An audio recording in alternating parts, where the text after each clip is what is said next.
Olá, eu me chamo Rosana e aqui o povo precisa saber. E nesse canal eu falo sobre psicologia, saúde mental e Jesus Cristo. E no vídeo anterior eu falei sobre o fim de Satanás. Se você ainda não viu esse vídeo, volta lá e veja esse vídeo.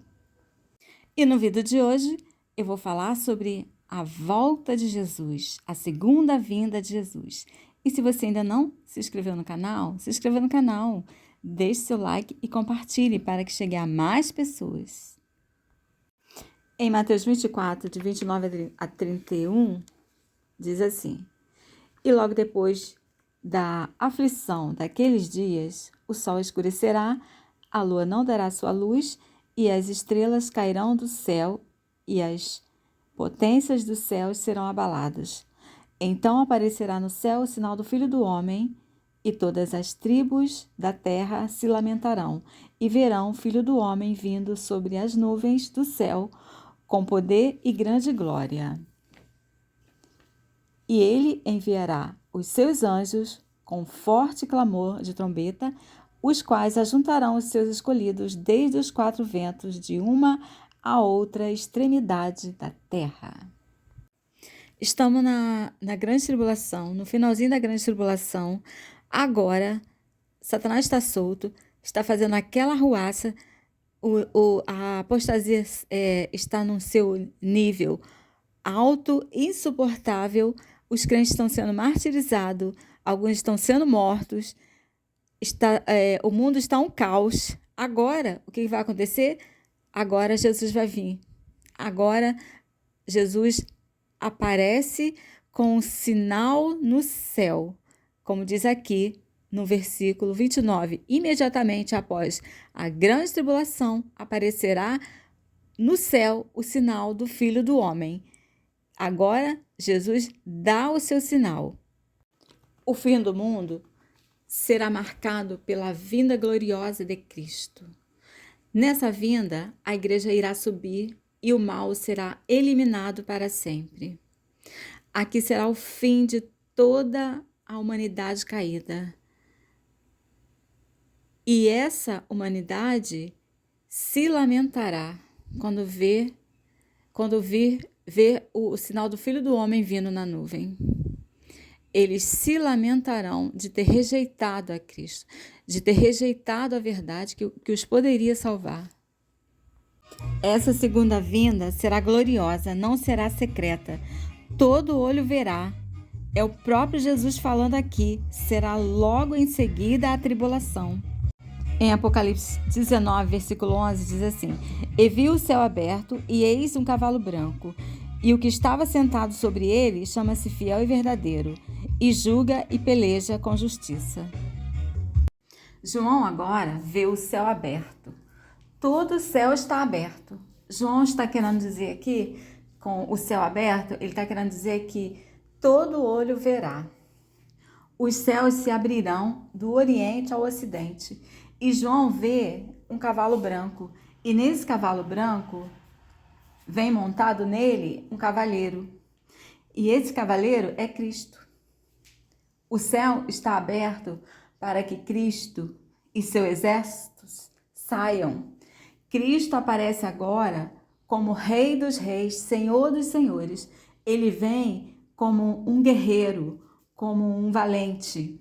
Na primeira vinda, Jesus veio pobre, montado sobre um jumentinho.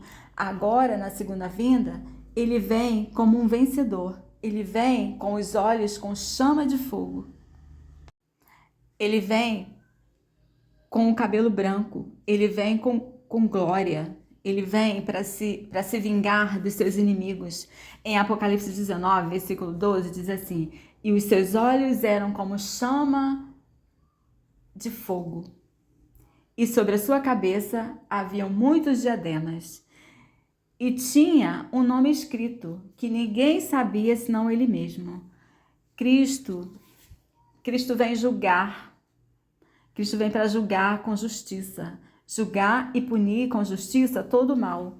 No versículo 11, diz que seus nomes são fiel e verdadeiro. Aqui diz que Cristo é a fidelidade e a verdade. Cristo é fiel ao seu Pai. Cristo é fiel às Escrituras. Cristo é fiel às promessas que fez sobre sua segunda vinda. E ele mostra essa fidelidade ao seu povo, retornando de forma gloriosa. E no versículo 13 diz: E estava vestido de uma veste tingida em sangue, e o nome pelo qual se chama é a Palavra de Deus. Primeiro, seus olhos são como chama de fogo, como duas bolas de fogo, ou seja, são olhos que a tudo vê, que a tudo sondas. Esses olhos também significam que de seu julgamento ninguém pode escapar. E é o único que pode julgar foro íntimo. E ele está vestido com um manto tingido em sangue. O manto respingado de sangue, tem respingo de sangue, e nesse manto, que não é seu, esse sangue não me parece ser o dele. Não é o sangue da crucificação, é o sangue de outros que espirram nas suas vestes. No versículo 15 diz assim: E da sua boca saía uma aguda espada para ferir com ela as nações, e ele as regerá com vara de ferro. E ele mesmo é o que pisa o lagar do vinho do furor e da ira do Deus Todo-Poderoso. Cristo aqui vem para executar seu juízo. E ele pisa no lagar. E ao pisar no lagar, as suas vestes são manchadas com o sangue daqueles de quem ele pisa. O lagar fala do julgamento. As uvas são os homens. E ao pisar, executa seu juízo sobre os homens. Deus, dessa vez, ele não virá para morrer, ele virá para matar. Pisar as uvas do lagar é uma imagem do Antigo Testamento que está em Isaías 63, de 2 a 3, porque está vermelha tuas vestiduras, e as tuas roupas como as daquele que pisa o lagar. Eu sozinho pisei no lagar, e dos povos ninguém houve comigo, e os pisei na minha ira, e os esmaguei no meu furor, e o seu sangue salpicou as minhas vestes, e manchei toda a minha vestidura. Deus, na sua ira, pisava as uvas no lagar. E o texto diz que ele vem com uma espada afiada que sai da sua boca, uma espada afiada para ferir as nações. É o poder da sua palavra. Com ela, ele ferirá as nações. Foi pela palavra de Deus que Deus criou o mundo. E agora, pela palavra de Deus, Deus julgará o mundo. Em Isaías 11, versículo 4, diz assim: Mas julgará com justiça aos pobres e repreenderá com equidade aos mansos da terra, e ferirá a terra com a vara de sua boca, e com o sopro dos seus lábios matará o ímpio. Em Apocalipse 19, 16, diz assim: E no manto e na altura da sua coxa tem escrito este nome: Rei dos Reis e Senhor dos Senhores. Agora João descreve a sua absoluta soberania. O maior rei, o maior senhor, o invencível. Não houve outro antes nem depois. Só tem um Senhor maior, o dono de tudo e de todos.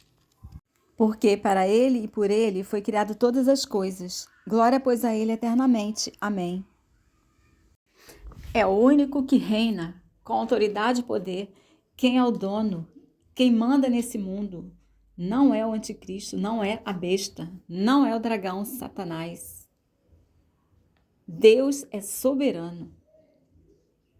E em Apocalipse 19, versículo 17, diz assim: E vi um anjo que estava no sol, e clamou com grande voz, dizendo a todas as aves que voavam pelo meio do céu: Vinde e ajuntai-vos à ceia do grande Deus. E no versículo 18 diz assim: para que comais a carne dos reis, e a carne dos tribunos, e a carne dos fortes, e a carne dos cavalos e dos que sobre eles se assentam, e a carne de todos os homens, livres e servos, pequenos e grandes. Agora, João está vendo uma ceia. E não é a ceia da bodas do Cordeiro, que é um assunto, também é um outro assunto. Esse anjo aqui, no versículo 17, ele está fazendo uma convocação e ele convoca não pessoas, mas aves. Aves carnívoras, tipo abutres, que come carne humana, carniça. Essa não é a ceia da bodas do Cordeiro, essa é a ceia de Deus. O anjo está dizendo aqui, a grande ceia de Deus. Aqui vai haver 2 banquetes. Um é a igreja convidada para a ceia e a outra são as aves que são convidadas para a ceia. Aqui o mundo será convidado para ser o banquete. Eles serão devorados pelas aves e começará pelos poderosos até chegar os pequenos, livres e pobres. Aqui é o julgamento. É o julgamento de Deus.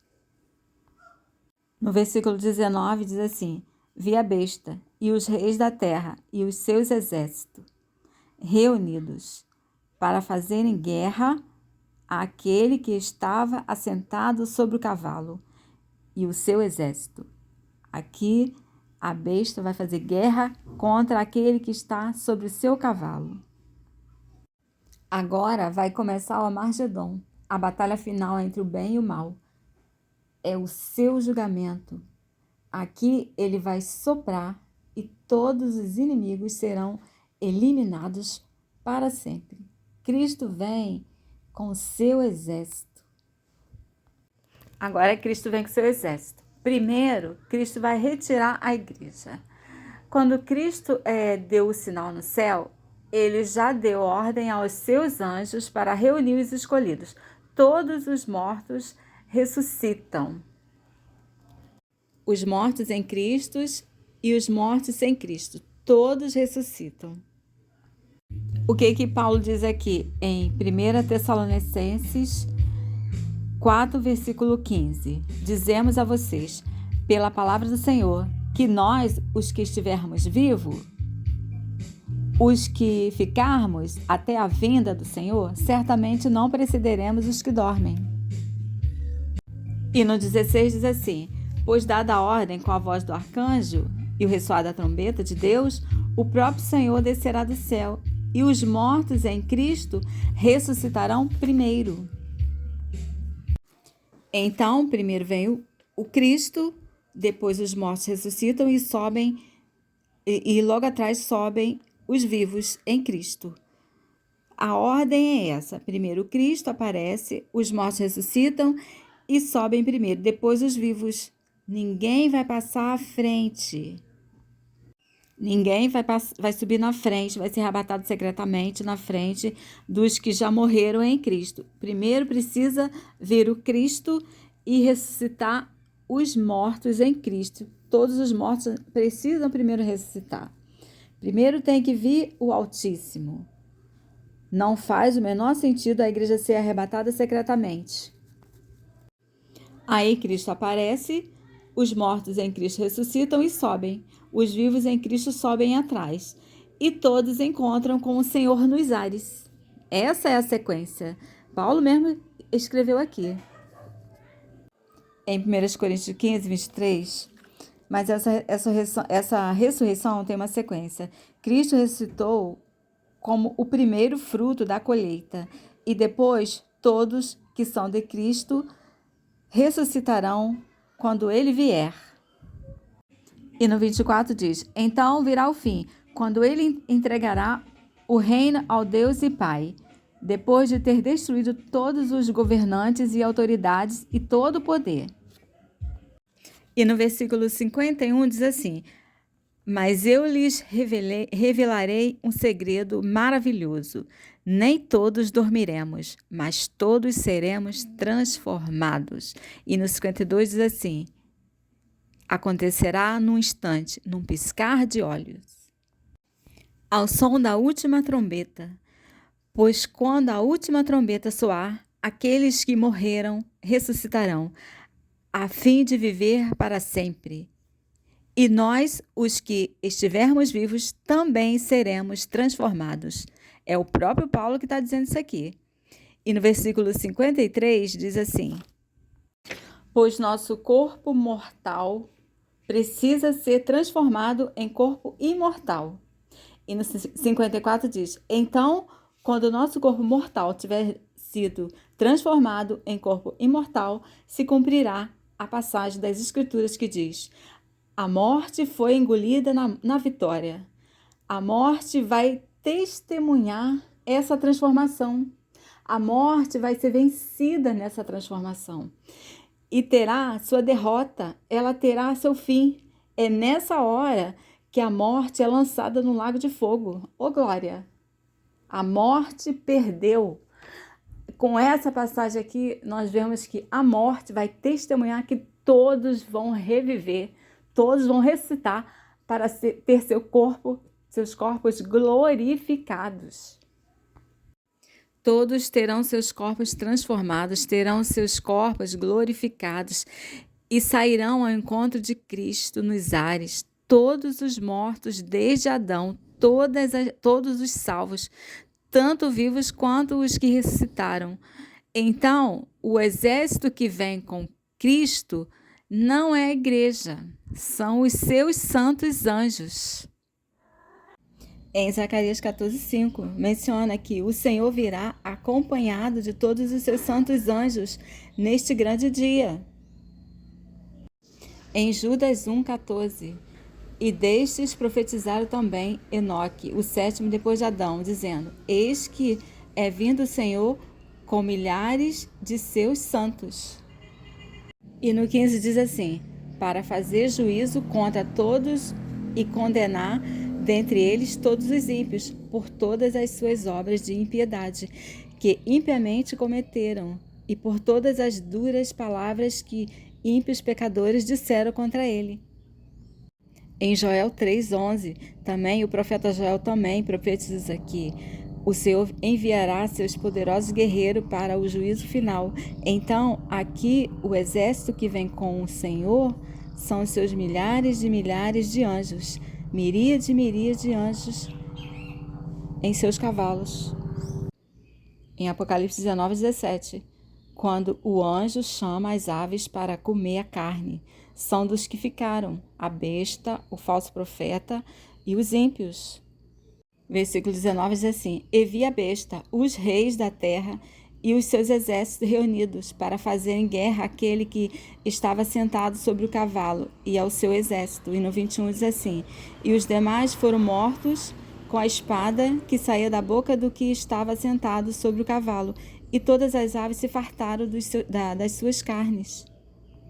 Nessa batalha, deixou muitos mortos, que agora essas aves comem até se fartarem. Isso quer dizer que vai ter muita gente sendo comida pelas aves. E são esses que serão lançados no lago de fogo. Jesus falou isso em Mateus 24:28, onde estiver um cadáver, ali se ajuntarão os abutres. Nessa segunda vinda gloriosa, Jesus vem fazer a limpeza, eliminar o mal e recolher a sua igreja. E quando será isso? Que dia será esse? É o assunto do próximo vídeo. Então, você que ainda não se inscreveu, se inscreva, compartilhe e envie para mais pessoas, ok?